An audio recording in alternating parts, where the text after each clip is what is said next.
Ladies and gentlemen, sports fans alike, welcome to another edition of Bill Swirsky's Sports Talk Chicago, one of the couple, two, three best podcasts around. So sit back, grab yourself a cold one and a Polish sausage, park your keister in the French room, and listen to Bill Swirsky's Sports Talk Chicago. In Chicago, you know that all sports rock. The Bears, Hawks, Bulls, Cubs, and Sox. Pick your favorite, you can choose. As long as the Packers lose. For everything you need to know, it's Bill Swirsky, Sports Talk Chicago. Bill Swirsky, Sports Talk Chicago.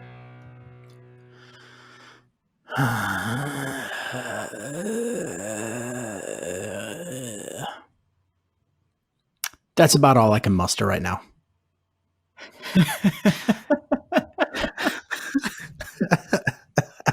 End of the episode. All right. Good night, everybody. That was our analysis. that was about as good as of analysis as we can really get into. I'm just gonna start right in on the Bears. I feel like that's where most people we're sponsored by the Rockford Ice Hogs. We don't have to go into that spiel. We are sponsored. Rockford Ice Hogs. Go get your tickets. icehogs.com. Blah blah blah. Don't hate us. Yeah. So I'm just gonna start off by saying that I still have some Kool-Aid packets in my cabinet, but I drop kicked the whole pitcher down my block.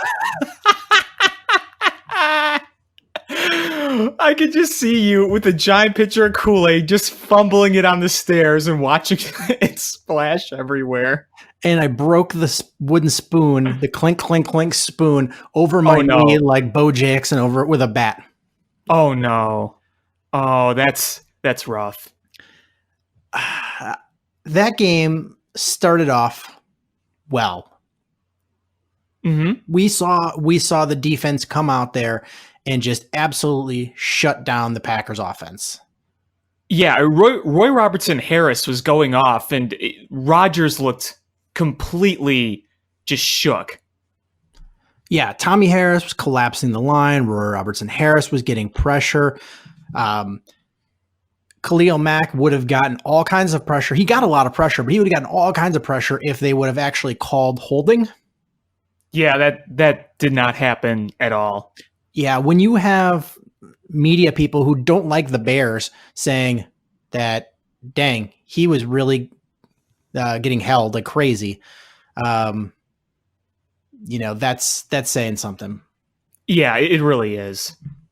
So we're like, all right, this is great, And then the Bears offense, Mitch Trubisky just went out to 50-yard line right in the middle and just took a giant steaming poop. To say the least. And I'm not putting this all on Mitch. This is not all on Mitch. Mitch played a terrible game, but Matt Nagy called an awful game. Yes, he did. The offensive line looked like doo-doo. It was awful. Couldn't block anything. And Mitch looked like a rookie in his first game. Yeah, and that's something I wanted to bring up. If this was Mitch Trubisky's first career start, you and I would probably be more understanding, yes? Absolutely. But it wasn't. This was his second opening day start and his third year as a professional. And second year in this system. Under Matt Nagy. But you're absolutely right. It wasn't all his fault, though he was bad. Very, very bad. I mean, if you want to look at probably the biggest problems I had, you're throwing into coverage. That's one thing.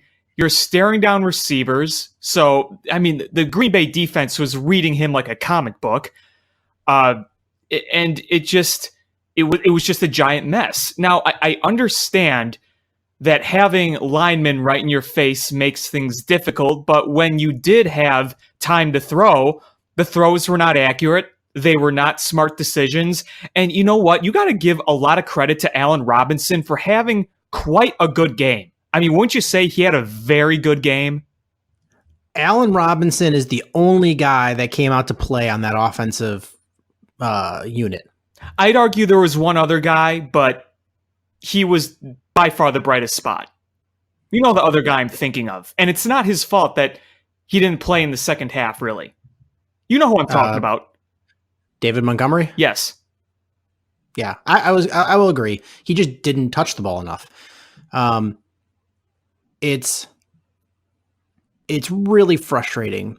So Mitch, you're right. He's staring receivers down.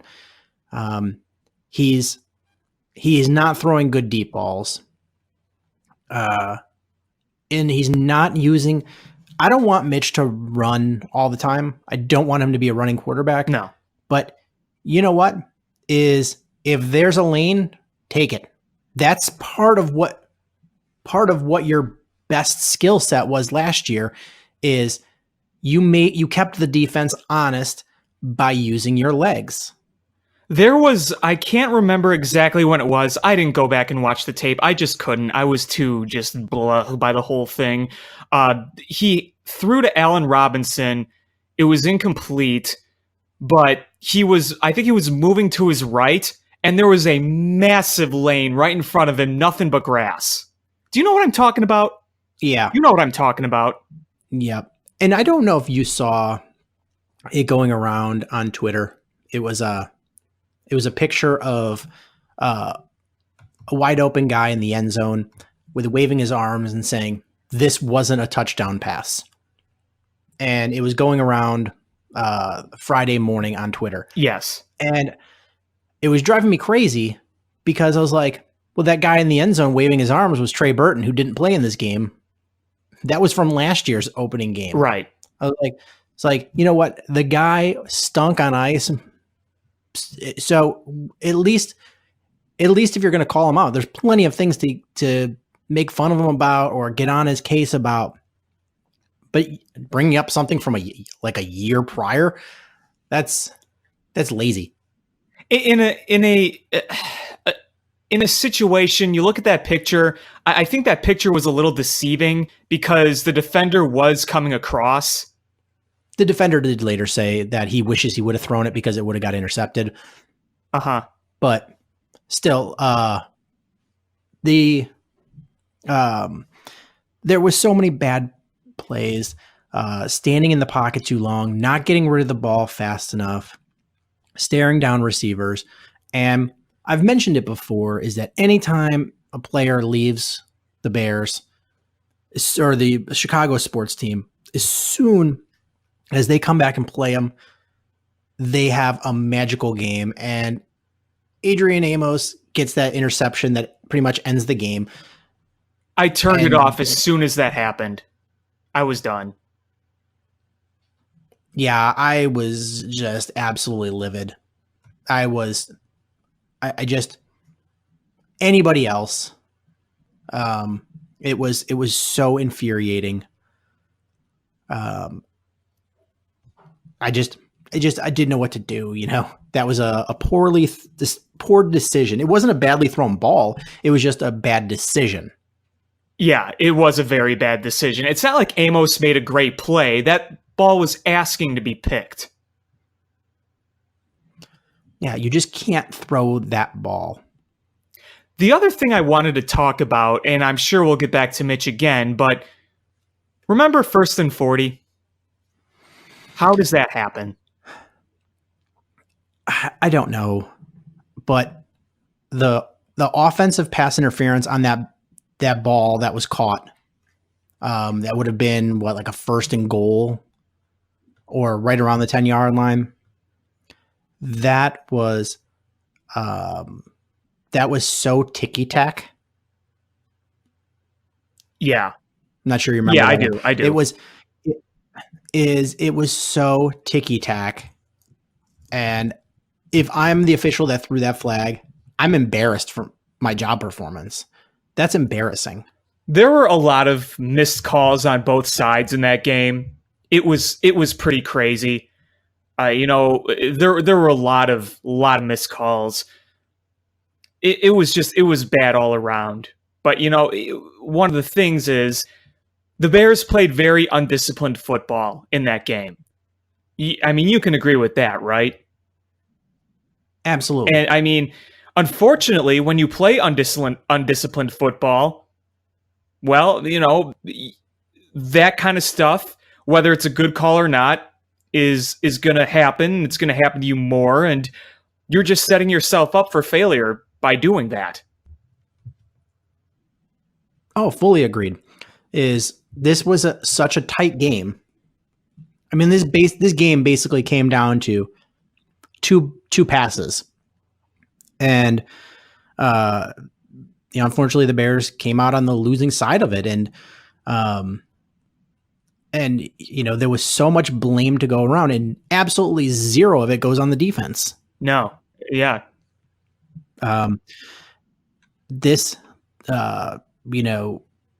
Look at this. You had, by actual running backs. So of the running backs, the 4 running backs on your roster, do you know how many rushing attempts they got between those 4 running backs? Yikes. 11. Yikes.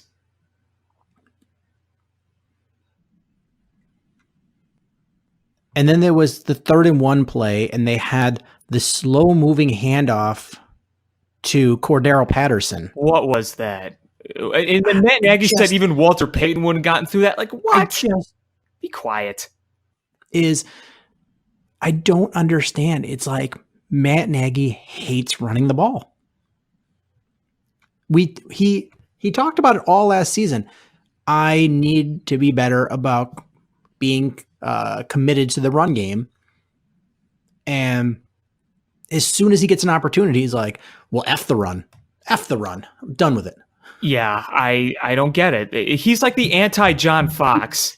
John Fox who was run. And now with Nagy, it's pass. Dave Montgomery was bouncing off guys, fighting for first downs in the first half. I was really excited to watch him. And then he's just gone in the second half. He's just gone. He didn't really use Tariq Cohen. How many times did they use Mike Davis? Barely. Tariq Cohen got 0 carries. 0 carries. Mike Davis got 5 carries. David Montgomery got 6. Cordero Patterson got 1. And Trubisky rushed 3 times. That's disgusting in a game where you scored 3 points. And the receivers, other than Allen Robinson, dropped a lot of passes.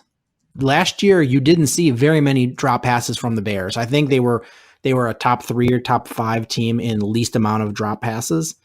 And there was several drops this game that were just frustrating. So it was all around.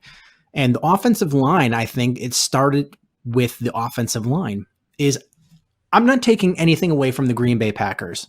They had a really good defensive plan for the Bears. They went out in the offseason and spent a ton of money, way overpaid, to build that defense back up. And they came out to play. They added edge rushers. They added guys that can collapse the pocket. They added some playmakers there. They added some safeties. And they played a good game. And it started with getting pressure on Mitch Trubisky. And guys that normally don't give up pressures were giving up pressures. And I felt like that was the first sign of, man, wouldn't it have been nice to have them play a little bit in the preseason? Because the offensive line play is they play as a unit. You go out there and you play as a unit. And it's not a bunch of guys playing by themselves. You could put 5 Pro Bowlers out there, but if you put them out there without any sort of play together, they're not going to have a great game because it's a team effort. It's a unit. And these guys haven't played together in however many months. And Cody Whitehair, who's rock solid, gave up some pressures. James Daniels had some penalties and gave up some pressures. You saw guys that were very good last year not play very well, and I think that is where a lot of it started. I mean, Mitch Shore, and he needs to get better, but if he's getting sacked 5 times, then guess what? He probably doesn't have the time to do the right things. Right. I mean, everything was out of sync. Every single thing about that offense was out of sync. Up and down. It's like it was watching game 1 of the preseason. That's really what it felt like. I'm going to tell you what is, I honest to God think that Matt Nagy had a game plan, 100% game plan that was going to be focused on Trey Burton for this game. And he fully expected Trey Burton to be in this game. And when Trey Burton was a game time decision that it was a no-go, that he panicked and had to throw the whole playbook out of the window and do something different. I honest to God think that's what happened. Interesting. And not that saying that they were just going to go to Trey Burton every time. What I'm saying is I think that the plans were going to center around getting mismatches through Trey Burton and then using that to set up everything else that they wanted to do. And when Trey Burton didn't play, and you had completely changed the whole plan of what you're doing, you ended up with an offensive line that was getting giving up pressures, a quarterback that just he's not throwing to moving targets. He's throwing to guys that are doing curl routes. He's throwing to guys that no yards after the catch. It's just really frustrating to watch that play. Like and if that is the truth, that the whole scheme of what they were trying to do went out the window when Trey Burton couldn't play, then shame on Matt Nagy, because he should have had a game plan for a guy that was questionable all week. If he couldn't make it. Well, if you're that frazzled by not having a tight end in the game, then there's something kind of wrong there, in my opinion. If Trey Burton is one of the big X factors in your game plan, granted, Trey Burton, I think, is a valuable piece to this offense, but really? I mean, I get what you're saying. I'm not saying you're wrong, but if that really is the case, then yeah, there's something very serious we have to talk about there. I mean, the way the offense is, one of the key cogs is Philadelphia runs a similar style offense, and who is not saying he's their best guy but the guy that he's kind of the engine that keeps things moving. It's Zach Ertz, and that he's a very important piece to make that engine go. When you look at the architect of this offense, you've got the Kansas City Chiefs. Who's the engine that makes that motor go? It's Travis Kelce. And you saw what happened when, he couldn't play in the playoff game when Matt Nagy's last game coaching for the Kansas City Chiefs. When he went out in that game, the Kansas City offense absolutely shut down. Yep.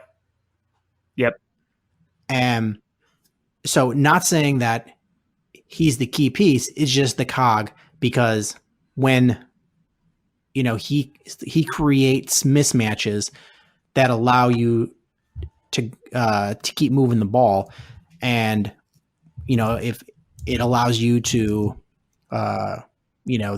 keep the defense honest so you can keep running the ball, and it allows single coverage without somebody underneath for the wide receivers so you can throw these,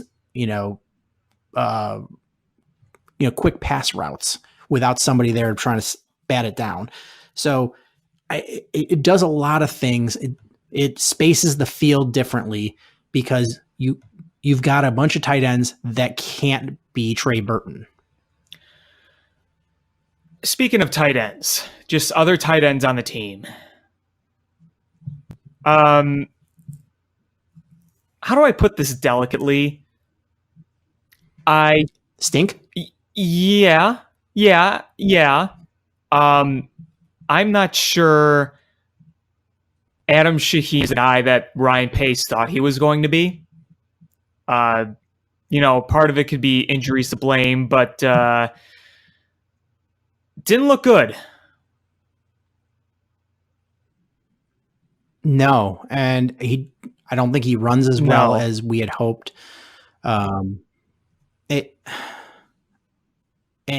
do I think he's a bust? Maybe, considering where they drafted him.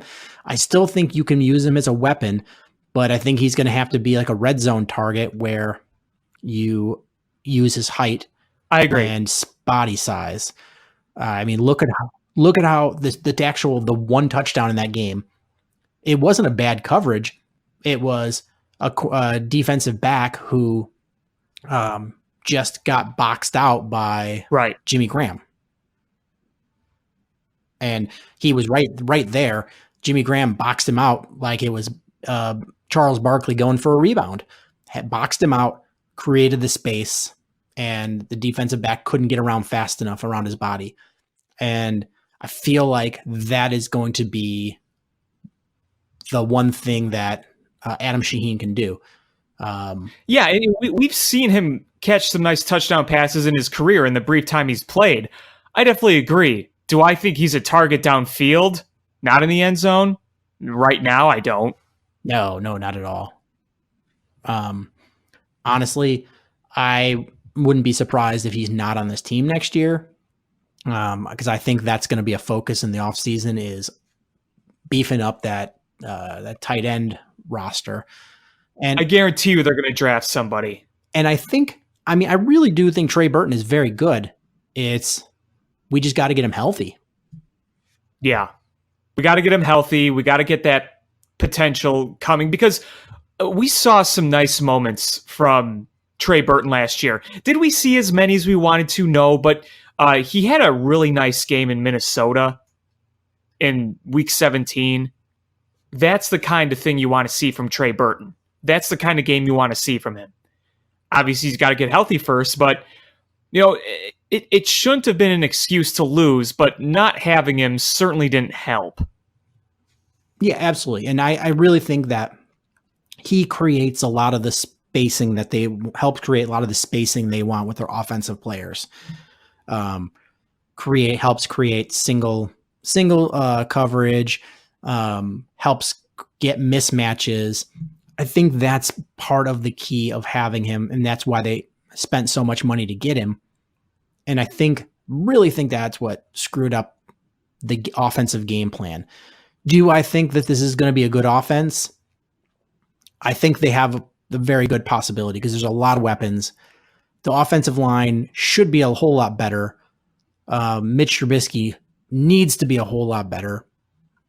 And there's just there's too many offensive weapons. So I think they will. I think it's just going to take several weeks before they find their rhythm. And I think it'll happen sooner if we see Trey Burton come back healthy.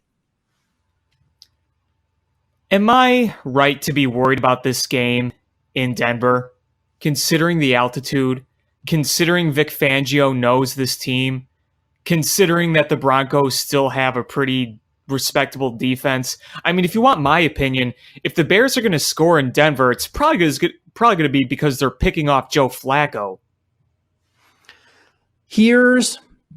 Am I worried about the game? No. Do I think they can lose the game? Oh, absolutely. The reason I'm not worried is because I don't fear their offense, especially against our defense.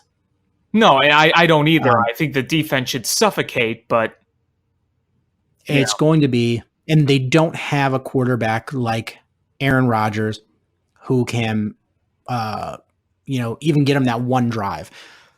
But it's going to be, can the offensive line improve a lot? Because those edge rushers in Denver are going to, if they play like they did this week, they will get eaten alive and Mitch is going to get sacked all day long. Yeah. Yeah. That's why I'm worried. That's my concern. And honestly, is Matt Nagy has to outcoach Vic Fangio. Yeah. I'm not worried about Chuck Pagano outcoaching the offensive coordinator of the Denver Broncos. I'm not worried about that at all. I don't think anybody is. Matt Nagy needs to outcoach Vic Fangio. Has to. Absolutely has to. He's got to go, hey, you know what? I know Chuck. I know Vic Fangio. I know what he's trying to do. I know how he does it. And he better scheme to beat that pressure. He better scheme to give Mitch Trubisky more time. He better scheme to get passes out quicker and limit the decisions that Mitch Trubisky has to make. A lot of rollouts, things like that. That's what they're going to have to do. They're going to have to have a lot of screen passes ready. Tariq Cohen better get a big chunk of touches in this game. Oh, if there is a golden opportunity to really use the run to your advantage, wouldn't you think it would be in Denver? Wouldn't you think? And here's the thing too, is how do you slow down the pass rush? Is you let your offensive line do their thing. Let them pound away at the defensive line and run the ball. Even if you're not getting a ton of yards per carry, pound the ball, and wear down that defensive line. Make those edge rushers run. Yeah, it's the best way to put it. The other thing that worries me a lot is this isn't really that relevant. Just historically, it feels like the Bears have never, ever had success against Denver, no matter what year it is. Yeah, I'm not confident about the game until the offense can come out and show that they can do something. But I think the defense is absolutely going to keep us in this game. Oh, of course. Can the special teams do something? And I was really hoping in the game against Green Bay that we would be able to get a special teams, some kind of plus special teams play. And, Cordero Patterson never got to return one. No, he didn't. No, he did. The only time I remember seeing Cordero Patterson was on that awful run play. It was, I think you got a catch too. You got one catch for 3 yards. I don't remember. I just remember seeing Allen Robinson make catches. That's about it, honestly. Yeah, so it's, I'm not worried about the Bears being able to stop the offense of Denver, because the defense, for everybody that said the defense was going to take a step back because they lost Vic Fangio, I think the defense might have even gotten a little better. The defense was incredible the other night. You limit Rodgers to 10 points. And the fact that you lost that game, you should be winning a game you limit Aaron Rodgers to 10 points, 10 times out of 10. 200 yards passing and 10 points. Absolutely, you should be winning that. And when David Bakhtiari gives up, has more penalties called against him than he did all of last year. And I think he gave up as many sacks this game than he did all of last year. And that's one of the best left tackles in the game, and you just manhandle that guy. Okay. I mean, I honestly think you got better. Well, yeah, I mean, before that, Chuck Pagano was much more aggressive, and we said last year that as much as we liked Vic Fangio, we kind of didn't like how he stopped being aggressive at times, and games maybe got a little closer than they should have been. So I think that Chuck Pagano's style of defense fits very well with the players on this team, especially when you have a Hicks, a Mack, those type of guys. And also a Roquan Smith, who we saw why he was taken in the first round a year or so ago. He looked good. Roy Robertson Harris looked good. I mean, we mentioned Khalil Mack. That front seven looked incredible. Absolutely incredible.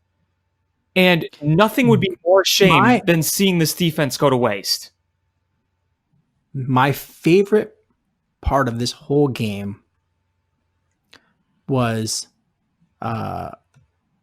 we saw Leonard Floyd do what we've been waiting for him to do. And he brought it. He looked fantastic. Yes, he did. I couldn't have asked for a better game from him. Roquan Smith, we saw him progress. Those first couple of weeks that he played last year, you could tell he didn't know what he was supposed to do. He was a little bit slow, but you could see the talent there and trying to catch up to guys. You could see the talent, you could see the speed. And then by the end of the year, he almost led the Bears in tackles by the end of the year. And now with a full training camp under his belt, dang, you saw what he could do. And he's like a missile. I want to see him get the opportunity to really rush the passer on blitzes, because I think that guy is going to wreak havoc if he's allowed to blitz, because he's so fast and he's so strong. He's just going to be able to wreak havoc. And on any type of stretch run, watching that guy just slice through the offensive line and make the play is great. When you finally look at it, is the Bears, Aaron Rodgers rushed for 8 yards, but the rest of the running backs had 39 combined yards rushing. Yeah. Mm-hmm. Says a lot. On a game that 13 total points were scored, they gave up 39 yards rushing. Williams had 5 carries for 0 yards. And Jones had 13 carries for 39 yards. We saw it last so that ends up. We saw this last year, how good they are at stopping that. Yeah, and 18 carries for 39 yards. And that just shows that there's absolutely no drop off on this defense. And if the offense could just muster anything, we should be able to take care of business with Denver. We really should. And it's one of those games where if your defense plays as it is, you don't need Trubisky to light the world on fire. He's just got to be a hell lot better than he was this past week. And you want to use the run a lot more. This is a golden opportunity for David Montgomery to go off. But his coach has to let him. You have to give him the opportunities. You have to. And if he doesn't, I am going to hit my head with a frying pan repeatedly. Bears fans, don't be fooled by what Denver does. I think are they playing tomorrow night? Tomorrow night, their Monday night game. Don't be fooled by what they do, because they're playing a Raiders team that is so incredibly dysfunctional. It's like everybody now is like Lamar Jackson's coming out party. I'm not saying Lamar Jackson's going to be bad, but do not judge that guy by today, because RG3 came in after him and was 6 for 6 in passing Yeah. That Dolphins team is epically bad, and this Raiders team is pretty darn bad. And you know what? And I know this is not Bears related, but I really want to take a second to talk about this Antonio Brown situation. Yeah, I did too. This was the most premeditated thing I've ever seen. He had no I can't believe it's real. He had no intention of playing for the Raiders. No. And he created this helmet issue. It didn't matter how much money he was making. He created this helmet issue. He's, it's hard to fake the frostbite that he had on his feet, because I saw that gross pictures, but he definitely created a nightmare scenario.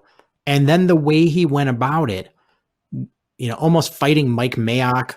And then I'm not a huge Gruden guy, but that phone call that he posted, John Gruden didn't say anything bad. He was giving him every opportunity to clean slate. Just come back and play football. Come back and play football. Yep. He didn't cuss him out. He didn't belittle him. John Gruden actually took the high ground there, and Antonio Brown just was like, hey, you said one small thing I didn't like. I'm more than a football player. He's not saying you're not. He's saying you're a good football player, and that's what your job is. Do your job. You get paid a lot of money to do other things when you're not playing football. And he forced his way out, and now he cost himself a ton of money, going from $50 million to max 15. That's a huge chunk of money, but he's going to, barring some catastrophic injury, he's going to win a Super Bowl. I don't think he cares about money at all. He wanted to play for the Patriots. He wanted a chance at a ring. He didn't want to be in Oakland. I mean, you saw the video of his reaction of when he was cut. You saw that. Could it not be more obvious? Yes, I'm free. It could not be more obvious that this was planned out. He was literally George Costanza trying to get fired from the New York Yankees.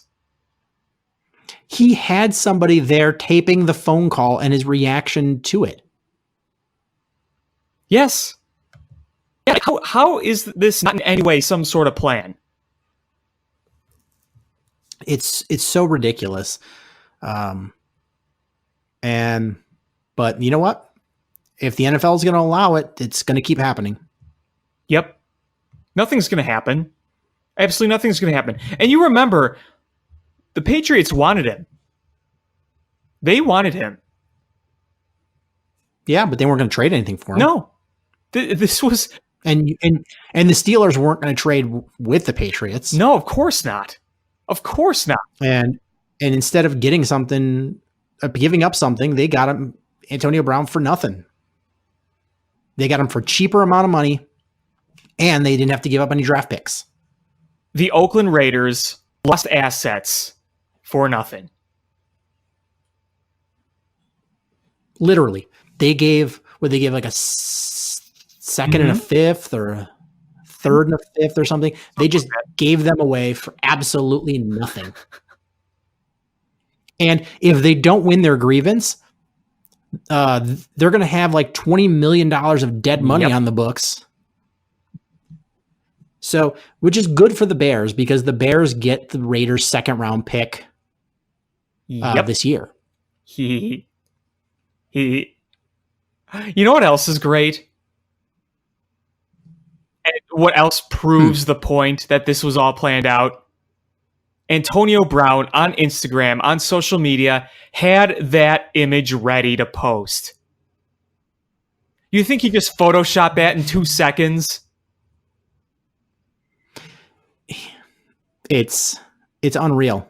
But you know what? The NFL's not going to do anything about it. And it's all we can hope for is Tom Brady to break his leg. It's not happening. No, he just keeps going. This game already. I have the game on. I have the Steelers Patriots game on right now, right next to me, and they're going to have Antonio Brown and Flash Gordon playing together with Tom Brady. Tom Brady to Antonio Brown is just going to make the rest of the league look stupid. Right now, to me, it just screams that he's going to have another ring on his hand. The one that's not covered. It's so incredibly frustrating. But you know what? It's like, can this dynasty end already? Can it just end? Can we go back to the Patriots just being a bum team? And there have been several points in the Tom Brady saga where we thought the dynasty was over. I think it was before they won in 14.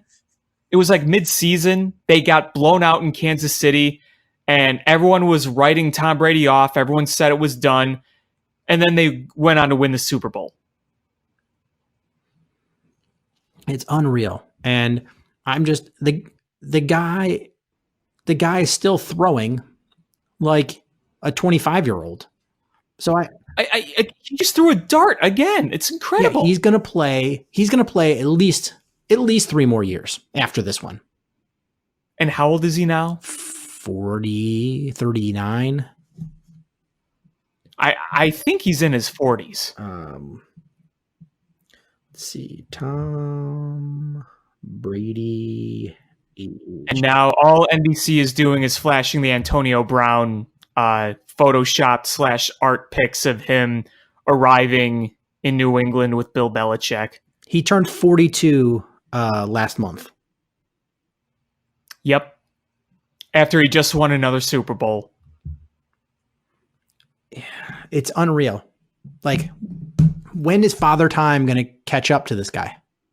Because it always does. Father Time catches up to everybody except Tom Brady. That's because he doesn't eat strawberries because of their inflammatory effects. If you don't eat strawberries, there's something wrong with you. I don't care how many Super Bowls it's not worth not being able to eat a strawberry. I love strawberries.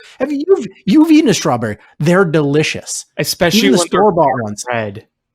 Yeah, even the gross store-bought ones. Like, if you grow your own strawberries and you eat them, it is a magical thing. It's like, I don't know. Do you grow your own strawberries? Yeah, I do. I grow my own strawberries. Dude. When I go to your house, I'm just going to be in the back just picking them off one by one. They're small. They're very small. They're about the size of grapes, but man, are they delicious. You should make strawberry Kool-Aid. I'm going to make strawberry jungle juice for the next game. That's what I need. Yeah, right. Yeah. So, I mean, back to the Bears. I'm not writing the season off, and I'm not saying, oh man, they're done. I'm not saying they're the 2018 Jaguars. I'm not saying any of that. Just saying that this was a dog turd performance, and they all know it. They all know what we have to do. They have the talent to be able to do something else. It's just going to be a rough first few weeks. It really is. Because they've got, I mean, they really do need to win this game against the Broncos. Yeah, you do. Because the schedule just kind of, it gets rough right away. Is you've got that game, then you got the Redskins, which they got trounced by the Eagles. But then you get the Vikings, who looks rejuvenated today. Who looked great today. Then you have the Raiders, which you should be. But then you get your bye week. Then the Saints, Chargers, Eagles. Yep. And then 2 weeks from that, the Rams. Mm-hmm. And then you get 3 weeks after that, the Cowboys, then the Packers again, then the Chiefs, then the Vikings. This schedule is tough. So you end the season. Every single game you can take. Yep, you end the season. Cowboys, Packers, Chiefs, Vikings. Yep, wonderful. Wonderful. So, I mean, you really do have to take advantage of these games. So you've got to beat these Broncos. You've got to beat the Redskins. You don't.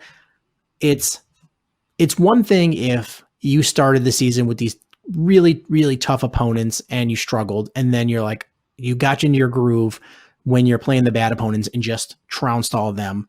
But you've got some easy opponents in the first part of the season, and that's your best chance of stockpiling wins. You've got to take them while you can. You had the Green Bay Packers in your grasp, and you gave it up. And now you have, I mean, these, if you have any hopes of winning this division, you'd better go into Denver, beat the Broncos. You better beat the Redskins. You better beat the Raiders. You have to win those 3 games because you can't rely on a ton of wins in another game against the Packers, 2 against the Vikings, the Saints, Chargers, Eagles, Cowboys, Rams, Chiefs. You can't count on a ton of wins there. Even if you're a good team, those are all good teams too. Yeah, and again, I'm not writing off the season either by any means. It's week 1, but I also don't like hearing they lost week 1 against Green Bay last year. Last year, you had a much easier schedule to manage. It was much different because the next 5 games after that, you got to play like the Jets and the Buccaneers and the Seahawks. So the Seahawks ended up being a really good team, but at the time they didn't look like much. But you get my point. The next 4 or 5 games after that opening week were very winnable. You should beat the Broncos. Hopefully you really should beat the Redskins and you should beat the Raiders, but you don't get much break after that. No, you really, really don't. The Lions tied today. I don't know if you saw that. I did. I was watching when we started the show, and unfortunately for the Bears, I don't remember who it was on the Cardinals, dropped an easy interception with like 5 seconds to go in overtime that would have probably won the game for the Cardinals. But there was 6 seconds left, and if he would have caught it, they would just lined up and kicked the field goal there and won the game. Yep. And now is for the ease of math, this is annoying. Tie games in football make it so annoying. Didn't the Vikings tie last year? Yes. And it was so annoying at the end because trying to figure out winning the division, you're like, there's a tie. What happens with a tie? You want my personal opinion on ties? They should both lose. Yes, I agree. They should both lose. If you're going to have ties, they should count as losses. Now, I don't think you should necessarily have a tie. You should determine a winner and a loser. But if you're going to have ties, you're pretty much half rewarding. And that doesn't make any sense. It's either you win or you don't win. Agreed. I'm fully with you. But the Bears have to get better. And it starts with Matt Nagy. That game plan better be better. You should be prepared to play even if Trey Burton is not there, because you cannot count on one guy to be there 16 games. We need Trey Burton to put his big boy pants on and come out and play. We need Mitch Trubisky to make better decisions and quicker decisions. We need the offensive line to block better. And we need the wide receivers to get better separation, not drop the ball. And we need to run the ball more. And we just need defense to do what they've done the last year. Yeah, I mean, they just have to keep playing like they've been playing. But boy, does the offense need to really, really make some changes. And yeah, I mean, that's the other thing is Allen Robinson made some fantastic catches. He looked really good. It just, the other targets, while Mitch wasn't good, not making good throws, they didn't create much separation. It seemed like they were constantly being covered by a Packer. There was always somebody there. There was nobody absolutely wide open down the field. No, they were playing close to the line of scrimmage. They were playing to stop the run. And then when they saw that the run wasn't happening, they dropped back into coverage and made it tough. And that's part of what you need Trey Burton to come back with, because you need him there to create a mismatch and create better space. It's going to help. They're going to have to bring a safety down and it's going to help create open guys downfield. They need him to come back, and they need him to play good, and that's part of that offense getting better. You need all your guys there. Yep. Mm-hmm. If you're truly going to be the coach that you say you are, then actually spread out the offense, because that's not what happened. No, and don't stop being cute. If it's 3rd and 1, don't pull some bullshit play. Is play either do if you're going to pass, if you really don't think you're going to run, is run some sort of quick slant where the slot receiver just cuts inside hard between the linebackers and the defensive linemen, and have it be a quick throw where the defensive player can't make a play without pass interference and get the play first down. If you need to pass, that's what you need to do. And otherwise, run the ball and don't make it be a slow developing play. Is quick handoff, get the first down, move the chains. Don't do it with a running back or a wide receiver. Do it with a running back. That'd be nice. And there's the good thing is Denver's is playing tomorrow night, so they're going to be playing with short rest. But the bad news is you have no game film on them, so you have less. I mean, you'll have week 1 to look at, but it's going to be just a couple days before you head out to Denver. Yeah, it's going to be interesting. Wasn't the last time they were in Denver that stupid Tim Tebow game? Probably. I think it was. Stupid Tim Tebow. I will never forget. That, I think, to me, was the low point of the 2011 season. I can't go into work next Monday feeling like I did going into work on Friday. I am right there with you. I couldn't stop thinking about it. I was not in a good mood at all. Yep. And it carried over into the weekend.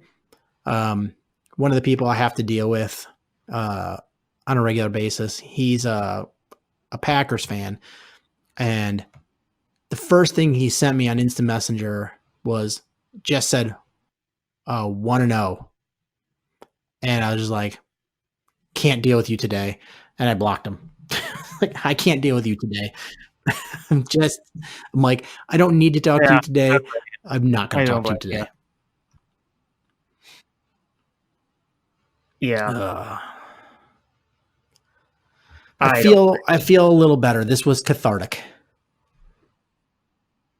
Yeah, it let out some frustration. It definitely did. Would have been nice if other teams in NFC North lost, but oh well. The one thing I know this is really early to say this, but at the end of this season, the Bears have to make a decision on what they're going to do with Mitch Trubisky. Mm-hmm. Are they going to extend him? Are they going to, because this is year 3. He was a first round pick. So you have the option to pick up his 5th year of his contract, his rookie contract, but you have to make that decision after the 3rd season. So this is season 3. So after the season, you either have to decide you're picking up the 5th year of his contract, and I'm imagining that's going to be like almost $20 million. Or are you going to sign him to an extension? And is he going to, by that time, prove to you that he's the guy? And I know we saw a lot of good things last year, and I know he was a Pro Bowl alternate. And we saw some really good things. I mean, the second half of that Eagles game, we saw some really good things out of him. But we've also seen some really bad things. And are we going to see enough from him for the Bears to decide to commit to him? Because if you commit to a guy, the way these quarterback contracts are going, you are handcuffing yourself if he's not the guy. Look at the contract that Carson Wentz got. Look at the contract Russell Wilson got. hear the numbers that are being bandied around of what Dak Prescott is going to get. And if Dak freaking Prescott. so, if you have to throw that kind of money, $30 million a year to Mitch Trubisky, he better be the guy. You can't handcuff yourself to him for that kind of money if he's not the guy. So if you're the Bears, you got a lot.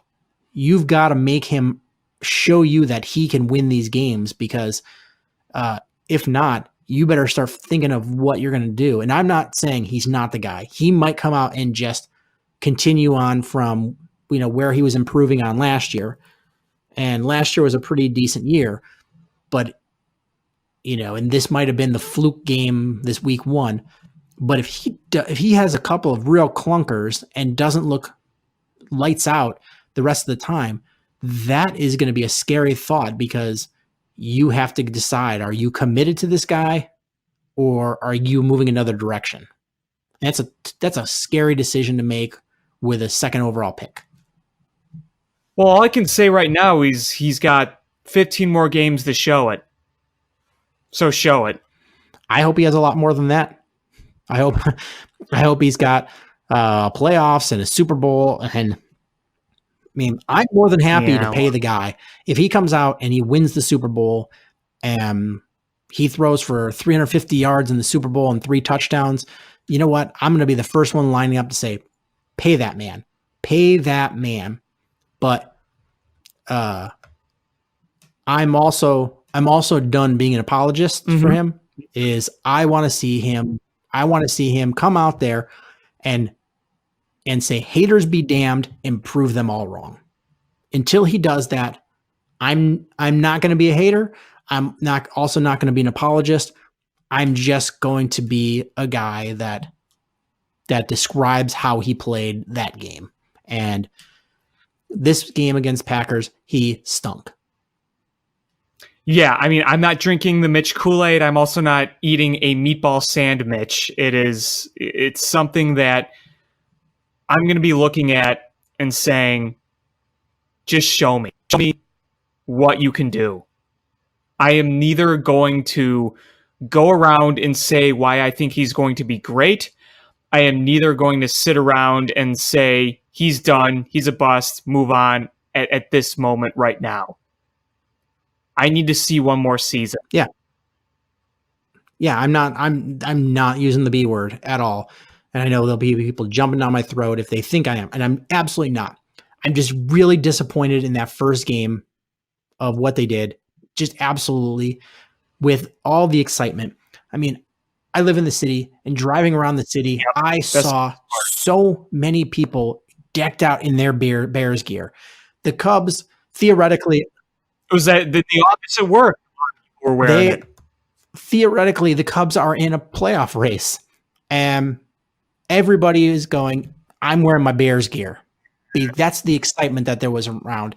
And we just saw our worst, I'm not saying our worst nightmare, because that would have been like Khalil Mack, tearing an ACL or something. Is non-injury worst case scenario is what we saw. This may sound very controversial, but I almost felt worse after this game than the Green Bay opener last year. That was much more of a gut-wrenching loss, but that was also week 1 of Matt Nagy's head coaching career. It was the first time Mitch Trubisky started an opening night. It was the first game with Khalil Mack. It was the first game for a lot of things, and they felt secure that they could win it, and they took their foot off the gas pedal, and it seemed like a learning curve for a very, very young team. It still stunk, but this is where you were more hyped about the Bears than you have been in at least 5 years longer, maybe since that 2006 season when you made it to the Super Bowl. The hype was unbelievable, and to come out like that, for the team and the fans to toot their horns and to come out like that, it's really not a good look. It's really, really not. Absolutely. And so they had better come out and kick Denver's ass. before the rest of us start going out and spending hard-earned money on new Kool-Aid spoons. Yeah. Or at least taking time to carve them. Because I feel like that's what you do in the backyard. Just carve You whittle it. You got a whittling knife and you whittle yourself a Kool-Aid spoon. Should we shift gears here and talk about the frustration that is the Chicago Cubs? I suppose. So we had the Milwaukee Brewers basically on life support for their playoff hopes. We could have just stepped on their throats and suffocated their playoff lives and put them out of their misery and just focused on let's chase down the Cardinals. Yep. And you came out the first game and you won. And then you just the wheels came off. Just like the last series at Wrigley with them. You win the first game and then the wheels come. It's just absolutely really frustrating to watch them let a team that they let back into this last year, letting them back into it this year. When you're already chasing down the Cardinals, you can't do what they're doing against Milwaukee. You just can't do it. If you want my personal opinion as we stand right now, it's either wild card or miss the postseason. I think the division race is over. I don't want to believe that, but I have no reason to think otherwise. The Cardinals are playing really good baseball, and the Cubs they're struggling.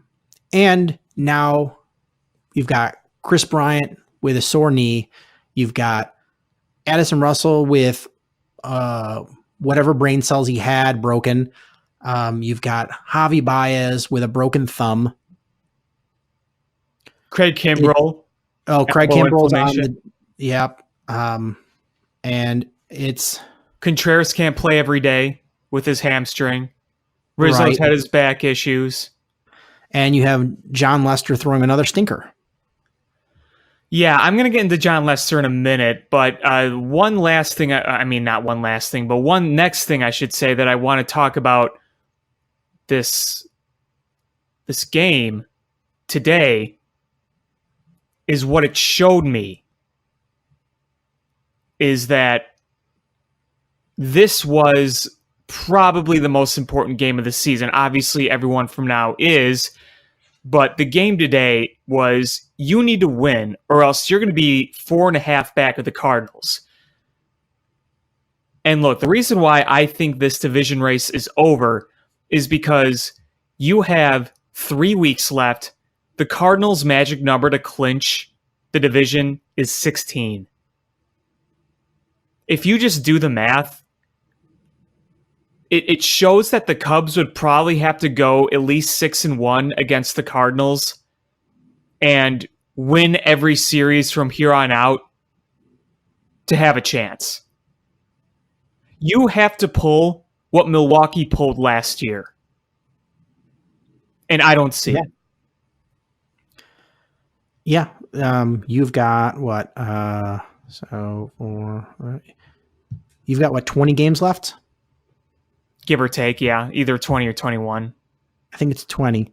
You've got 20 games left to make up 4.5. And not saying it's not doable, just saying it's really unlikely because you've got, what, 7 against the Cardinals left in that 20? Mm-hmm. Mm-hmm. So you're right. You have to absolutely manhandle. You have to manhandle St. Louis. And before you get there, you have to beat up on the San Diego Padres, the Pirates, and the Reds. And there are teams that you've had struggles against. And especially Cincinnati. But I mean, in the last couple of years, they've struggled against bad Padres teams. So you have to come out there and play fantastic baseball. So you're looking at, out of those 20 games, let's see. So you got to win at least 5 against those. So minus those 15. You're going to have to go at least. Telling you, the math. You're going to have not to go look at good. least 14-6. At least. Mm-hmm. Yep. To have a shot. And that's really good winning percentage. So you have to win at least 70% of your games in the last 20 games.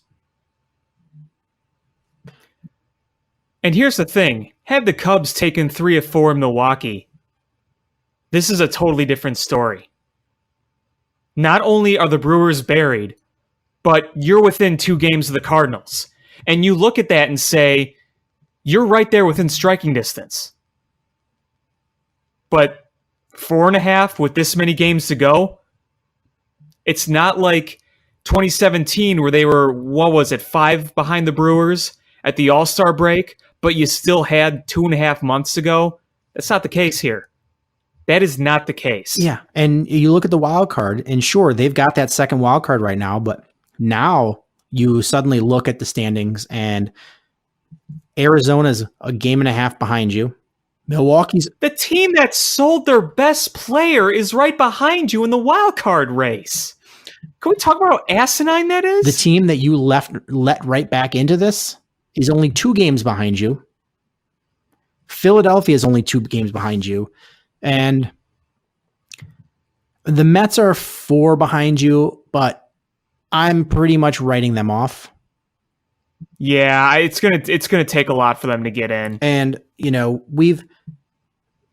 I'm surprised that they are doing as good as they are, because I thought they were going to be bad, especially when they, just some of the moves that they've made, and then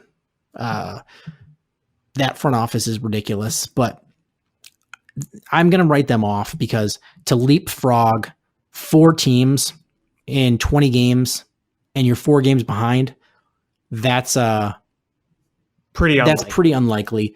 So I'm gonna write them off. So it's a 4-team race.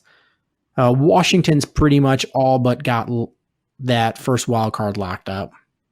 So it's that last wild card is between the Cubs, Diamondbacks, Brewers, and Philadelphia. And you should have already cemented this with stomping out Milwaukee, and you couldn't do it. Mm-hmm. You couldn't do it. Yep. No. That game last night, that 3-2 loss, just disgusting. But so predictable. Right? Absolutely. I mean, to me, just the writing is on the wall. They're either going to get pummeled in the wild card game, or they're going to miss the playoffs. And even if you do squeak out the wild card game, you really think you're going to beat LA in a 5-game series? I highly doubt it. No, I highly, highly doubt it. especially if you make this wild card, you're going to have to beat a really, really good Washington team in Washington. With Max Scherzer on the mound. Yes. And whoever you put out there for that game they're not going to be able to start the series against the Dodgers. And the Dodgers are so far in advance and ahead of everybody else, they're going to start resting their guys, and they're going to line up their rotation to the way they want it. And so you are just facing all of their top starters back to back to back, and they're just preparing now. They're just getting ready. And that's the beauty. It was us in 2016. Yes. It's when you are that far ahead, you can start gearing up for the sprint that's the playoffs in baseball. And the Cubs are just fighting for their lives. So if you can beat Max Scherzer at home in a 1-game series, then you've got to win 3 of 5 against the Dodgers when you've only got 2 games at home. So you have to win a road game. Mm-hmm. It's really, really unlikely. I mean, the good news is if you're able to beat the Max Scherzer and the Washington Nationals on the road in a 1-game series, and you're able to take 3 of 5 against the Dodgers, the National League Division Series should be much easier. Well, that's going to take a lot of good things to happen, I think. Absolutely. I'm just in a fairy tale land. Yeah. But you're not set up to do this. It's becoming less and less likely.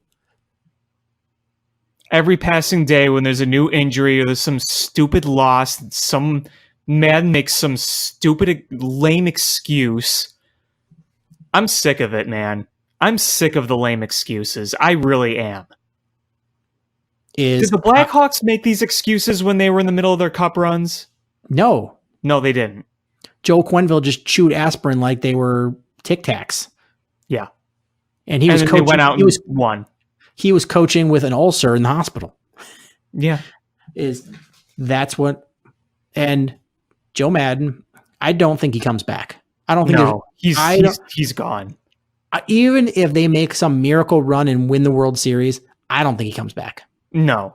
And look, I will always be indebted to Joe Madden for what he did here. His legacy as the World Series winning manager should never be tarnished. Unfortunately, I think a lot of people will see it that way. In the long run, I would never ever imagine before 2016 that the manager who wins a World Series with the Cubs would ever have their legacy tarnished from disappointment. I mean, come on, it sounds asinine, right? But the way things are going and the way fans are reacting to Joe Madden would seem that way. Maybe it's just a small percentage of the fan base, but unfortunately, I see this just being an ugly ending for his tenure. When he won the World Series in 2016, and I thought that the future was going to be much brighter than it is now, I thought it was going to be like, okay, maybe he'll win another World Series and he'll just ride off into the sunset. But now it feels like he is being kind of just given the heave-ho.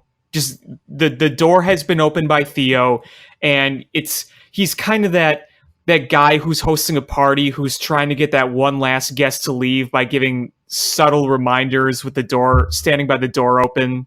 You know what I mean? That's what tapping it feels his like. watch. Yeah, tapping his watch and kind of looking at it and saying, I'm kind of tired. Maybe going to bed sooner than I thought tonight, and it's that kind of thing. And I am forever indebted to it, but boy, to me, the writing is on the wall. It really is. Yeah, I don't think there's any way he comes back. And another scary thought I just had is if you're able to make the wild card and you face the Max Scherzer, you're not even going to be able to line up who you want to pitch in that game because you're going to be fighting all the way to the end, right, to win the wild card. So, who knows who's going to be taking the mound that game? Yep.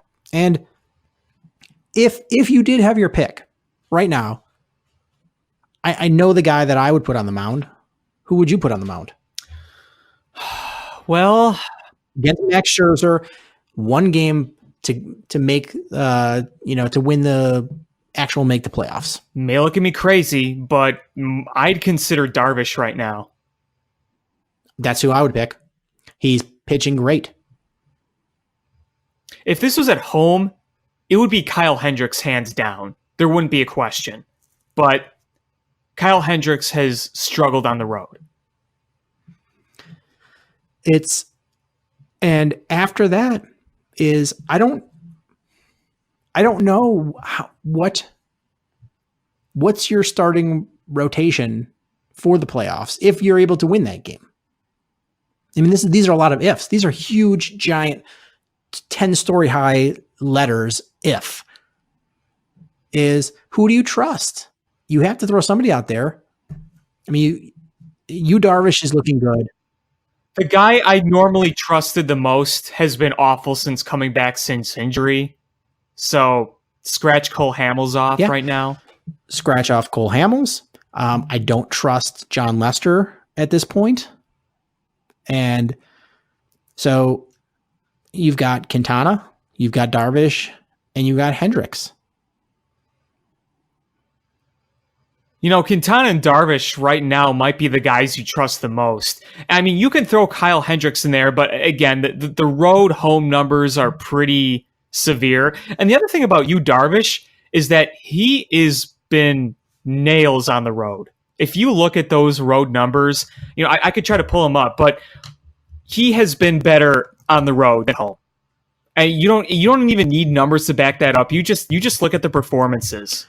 And so who's the guy that you trust after that?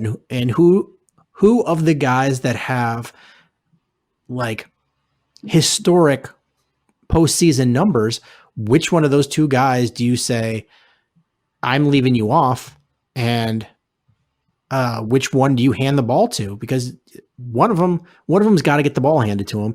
And I would be shocked if the way things have been the last month or two is that you can keep the two of them over the other three starters. Right. And, you know, there's a lot of things that go into that, too. You got to remember, matchups are a big thing, especially with Joe Madden. So that's got to be taken into account, depending on who you're playing and depending who's up pitching that night for the other team. You're right. And so it's... Here we go. You just to make a real quick point here, you Darvish, he's pitched 87 and a third innings on the road, as opposed to 70 at home. On the road, he's got a 3.30 ERA, a WHIP of 1.03, strikeouts per nine of 10.9, and 106 strikeouts total. 3.30 ERA on the road, 15 starts. That's really good. Considering where he started at the beginning of the season. That's really good. Another thing I'd like to point out is on the road, batters are hitting 203 against him with an OBP of 278. I like those. I like those numbers. Mm-hmm. Yep. I mentioned the strikeouts, obviously. The slugging against at Wrigley Field, it's 468. On the road, it's 377. That's great. What are his numbers at Wrigley? Full numbers. So full numbers at Wrigley, a 5.14 ERA, a WHIP of 1.3 if you round up, strikeouts per nine, 10.8, so pretty much the same. The batting average against is 230, OBP is 307, which those two numbers right there are not bad by any means, but if you compare them to the road numbers, you compare a 307 OBP to a 278, that's a pretty big difference. That's a big difference. With the way this offense has been anemic, it's even more important. Absolutely. And if you're into OPS plus against at home is 105. On the road, it's 70. That is a huge difference. Man, I didn't realize the stark difference there. And it's funny. It's pretty dramatic. And I said a minute ago that considering the poor start he had, that the 3.30 ERA was pretty darn good. And then you compare it to home, what is it, 5.14? 5.14. That is a huge difference. That's like, that's a huge difference. That's almost 2 runs. And, that's showing you how good he's been on the road, because he's been very good in the last couple of months. And he's only been able to bring that home ERA down a little bit, and he's just crushing it on the road. And he's had some very good starts at Wrigley in the second half. I mean, his overall ERA in the second half is 2.69 in 60 innings pitched. The whip is below 1. The strikeouts per 9 are above 10. Really good body of work. I think that home ERA would be a little lower if it wasn't for that one against the Giants. But in the first half, his home ERA was really bad. So it's scary to think about. I mean, if you would have told me just the numbers of what we've had since 2015 to now, 10 years ago, you said in 10 years, you're going to have a World Series victory. You're going to have a couple of National League Championship Series, appearances. You'll have made the playoffs all these years. I'd have been like, I'll take that. I'll take that any day. But now that we're in this window and we know what talent we have and the resources that we have, it's actually really frustrating to think that we haven't done more. I would have at least liked to have seen another run to the World Series. I know there have only been 2 full seasons since the World Series, and the Dodgers are just better all around. But heck, even last year, if they would have won the division last year, gotten back to the NLCS, and had a good competitive NLCS against the Dodgers, win or lose, I wouldn't feel quite as bad right now. I'd still feel pretty dang bummed out and disappointed, but after last year, after the way it happened, this feels a lot worse. Absolutely. This last season and what you've had so far this season, just putting a damper on this whole era. Yeah. Yeah. And you know what? Yeah, it is. That's so true. And, I don't know how you fix this. I don't know what you do. Because you're starting now to come to the period where you're going to have to start paying guys. And you're going to have to find young players that play well to even out these big contracts. And you don't have those guys in the minors.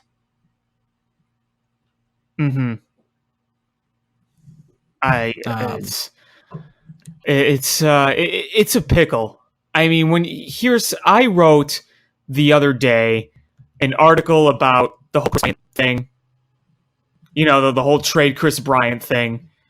The way I wrote the article was basically me saying, really think about wanting to trade Chris Bryant before you just declare you want to and look at the logistics of it. But at the same time, I didn't 100% close the door on the idea if you read it. Does that make sense?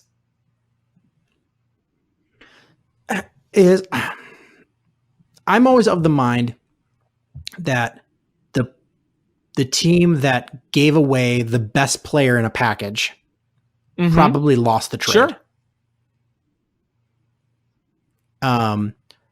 But it comes down to this. Do you think you can re-sign him, number one? If you don't think you can re-sign him, then it makes the possibility and the reality of trading him something that's not only a realistic thing, but also can make sense. 2 is, even if you do think you can sign him, and you're going to probably pay him some astronomical amount of money, $30 million a year. What is your team going to look like right while he's here?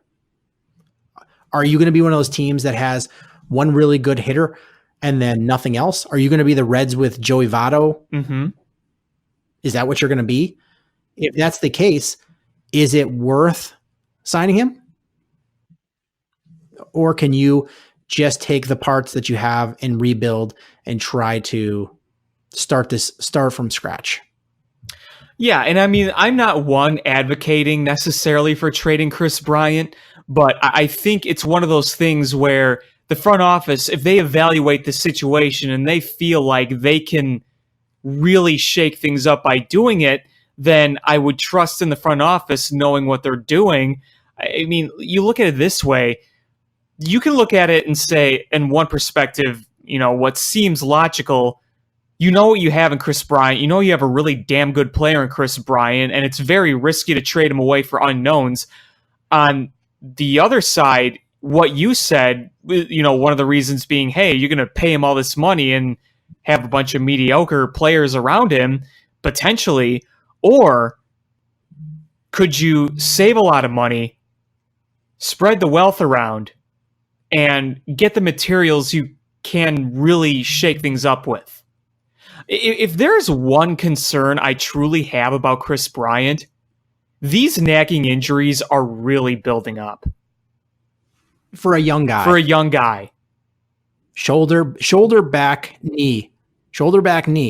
Those are real nagging injuries that shorten careers. I'd be lying if I said that didn't frighten me a little bit. And again, I am not suggesting that trading him is the right thing. Right, neither am I. But remember when the Cubs started the rebuild, they had nothing. Zilch. They just started from scratch. The cupboards were bare.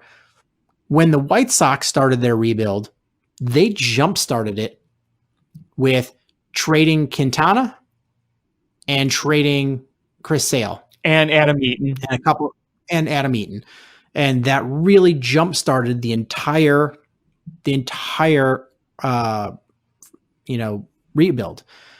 And so if you feel that you're really going to hamstring yourself by signing Baez and Bryant and then having to go out and get another pitcher to replace Cole Hamels and probably a John Lester, and you're going to have to probably give him a new contract to Anthony Rizzo. That's another question, too, about Anthony Rizzo. Does he get another contract? I don't know. Numbers-wise, I want him to be a Cub as long as he can. But the one area of concern, the back problem. Big man with a bad back. Back. That is a concern. Wilson Contreras, he's young, but those hamstring issues, he's had multiple hamstring injuries.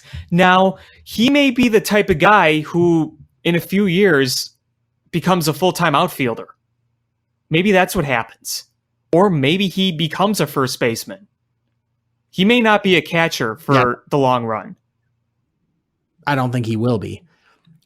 So if you're the Cubs and you go, you know what, we don't think we can sign these guys and probably pull a, I guess, create like an inflated sense of the window, a false extension of the window, but where we can compete and we can play well and we can win a bunch of games, but we're not a threat to win the World Series. Is that worth it? Because then at the end of that, when these guys are done, you still have an empty farm system and you have no guys. Is that what you want? Or is it better to just hypotheticals? Is it better to say, let's trade a Chris Bryant in his prime. Let's trade a Javi Baez in his prime. Let's sell the pieces and start from scratch again in 3 years. And unlike the White Sox, we've got $250 million we can spend.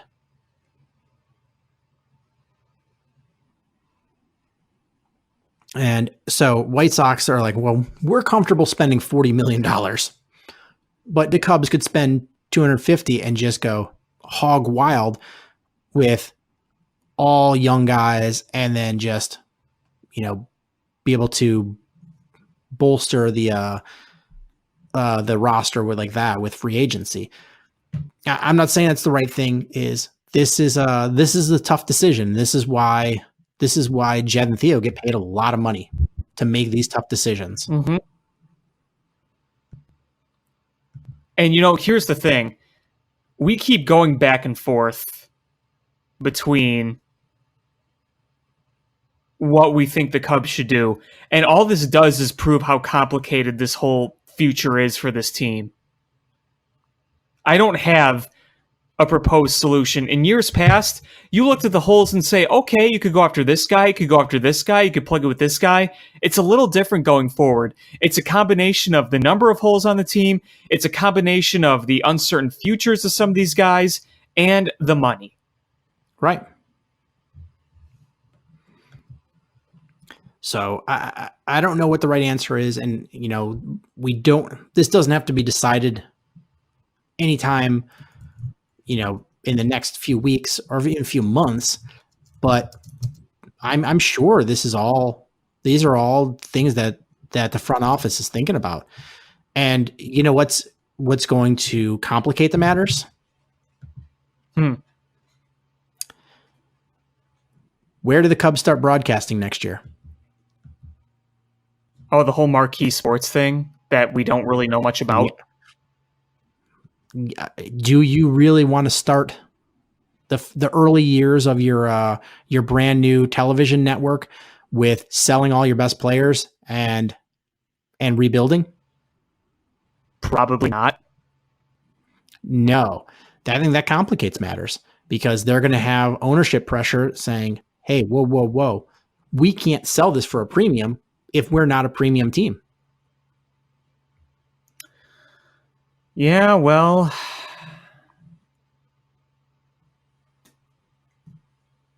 I don't know. It's complicated. That's all I got to say. There's no easy solution to this. No. And I mean, back to the matter at hand is you're right. I don't see any realistic way of winning this division. They've had so many ample opportunities to win this division, and they have not taken any of them.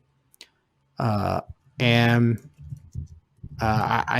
honestly look at this and go, you're right. It is that second wild card or bust. And there are a lot of teams right on your ass. And you're coming up on the point where there's zero margin for error. Because regardless, those 7 games against the Cardinals, they want to win all 7 from you. Oh, of course. Of course. They want to win all 7, and you're going to have to win at least half of those to probably take the second wild card spot. Yeah.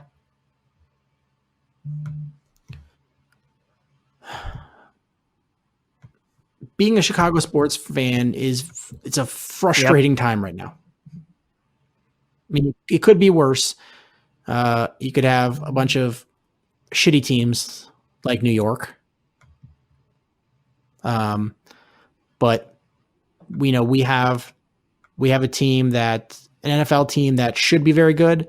We've got a baseball team that is in a wild card spot to win make it to the playoffs, but the expectations are much higher than the reality of where they're sitting. It's like it can't just be fully good or fully bad. It's got to be as frustrating as possible. Yeah, it's very frustrating. It's very frustrating.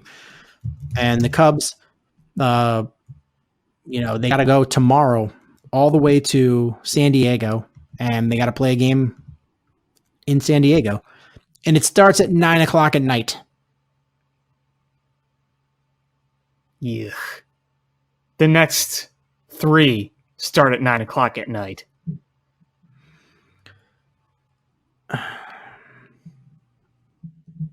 All 3 start at 9:00 at night. 9:10. The next 3. The last one is in the afternoon, but the next 3. There's nothing worse than having to stay up and watch these games that late. I'm old, I'm tired, and I just want to go to bed. And if For like at like 6:45. I'm not staying up for that. I'm going to watch the beginnings, and then I'm going to get up in the morning and go, did the Cubs win? And then you're going to see they lost 5-1, and you're going to be more upset. Yeah, and it's going to be they lost 5-1. Castellanos hit a solo home run, and the starting pitcher pitched well, but the bullpen came up and gave 5 runs up in the 8th. Oh, and then Addison Russell airmailed it over Rizzo's head, and then he said, it's probably a good thing I did so I can learn in the middle of a pennant race. I'm glad you said that. That was absolutely annoying. Do you really expect us to take you seriously when you're saying that? I hate him. He's not a good football player, and he's not a good person. Can we not bring him back next year? Please, no. There's no reason to. No, I mean, we're going to have Nico Horner next year. So, I want no part of Addison Russell. There should be no reason to. He's not good at all. The only reason he hasn't been cut is because Theo realized he screwed up by not getting any depth on the team. So infuriating. So infuriating. You had to prove a point instead of doing what's best for your team. And it's backfiring on you. Frankly, they deserve it. If you ask my opinion, that loss last night was fully deserved. Fully deserved. Agreed. I mean, it feels like karma. You could have had a Jose Iglesias who can hit decently and field very well for nothing. You could have paid pennies for him. You could have given him a minor league deal. But instead, you had to prove a point instead of worrying about the well-being of your team. A point that really sends a wrong message over a good one. God, that makes me so angry. You did this to yourselves. God. And one thing, I'm totally flipping back to an old subject, but Eddie Pinheiro is one for one on field goals this season. Woo! And Adam Vinatieri is 1 for 3 and 1 out of 2 for extra points. Adam Vinatieri's a legend, but I think we're seeing the end. Yeah. So, and I'm mad that the Bears went for it on 4th down rather than let Eddie Pinheiro kick a 50-yard field goal or a 48-yard field goal. Yeah, for me in that situation, I was not fully opposed to going for it. I wouldn't have, I probably would have kicked the field goal if I were Nagy. But when he was lining up to go for it, I wasn't upset about it. I was upset about the way they tried to do it. But going for it, to me, wasn't the worst idea in the world, even though I probably said that. But that's me.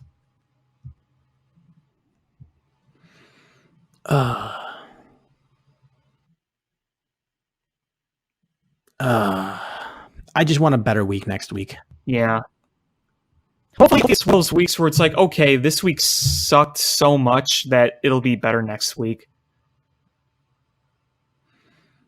It can't suck worse. It can't suck worse. Are you sure about that?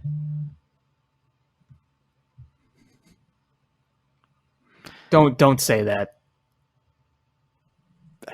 I don't want it to suck. I just want a good, knock on my broken wooden spoon. You are such, oh my God. If it's worse, I hope you stick your head in literal bug juice. I'm going to give myself a swirly if it is worse. I'm just going to stick my head in a porta potty and deal with the consequences. Before you stick your head in it, you're going to empty a Kool-Aid packet in it and then stick your head in it. Dude, and with my broken wooden spoon that I've duct taped back together, I'm gonna swirl it in and throw some ice cubes in there. Clink, clink, clink, clink, clink. All right, I'm ready now. If you have your wooden spoon taped together, it's gonna look like Ron Weasley's wand from Chamber of Secrets.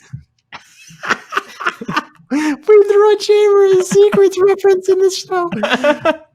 So in this episode, we've used the word cathartic, and we've thrown in a Harry Potter and the Chamber of Secrets reference. I gotta say, for being a really depressing show, this was a pretty good episode. Absolutely. We also both broke our curses. You went to the Monday Cubs game. I went to the Tuesday Cubs game, and they won both. Yeah, that was nice. So I don't know if that was us breaking the curse as much as Seattle is just terrible. Maybe a little both. I'll take it as we broke our curse. Okay. That's fair. And my stepdad, I brought him to the game, and he goes, I think Wilson Contreras is going to hit a home run here. Boom. Next pitch. Wilson Contreras parked it about 10 feet from where we were. That's awesome. And that was a laser too. That was an absolute bomb. It was close enough where we stood up. We're like, is this going to come to us? And then, we sat down because we realized it was going to be over. But, people that we had watched get up and walk around and get beers and things were right there where the ball hit. So it was right there. It was pretty cool. That is cool. So is there anything else you want to talk about? No, I think I've said my piece. I think that's going to do it for this episode of Bill Swirsky Sports Talk Chicago. I want to thank everybody so much for listening. Please hit subscribe, however you listen to podcasts, whether it's iTunes, Stitcher, YouTube, the TuneIn app, Google Play. Follow us on social media at ShyFanPat1, at Swirsky Sports, Facebook.com/Swirsky Sports, SwirskySports.com. Share this podcast with your friends that listen to Chicago sports. That's how we grow the show. And again, thank you so much for listening. And until next time, bear down. Cubs win! What a lucky break! The good Lord wants the Cubs to win! We thank Ditka and God for all they have provided. Cubs win! Cubs win! Cubs win! Oh, I don't want her. You can have her. She's a Packer fan. She can't fit in my van. And she looks like Remember, New Yorkers, smoking crack is not legal on the plains. Bears 31 to -7. the Bears. Oh, when the Bears go Bears.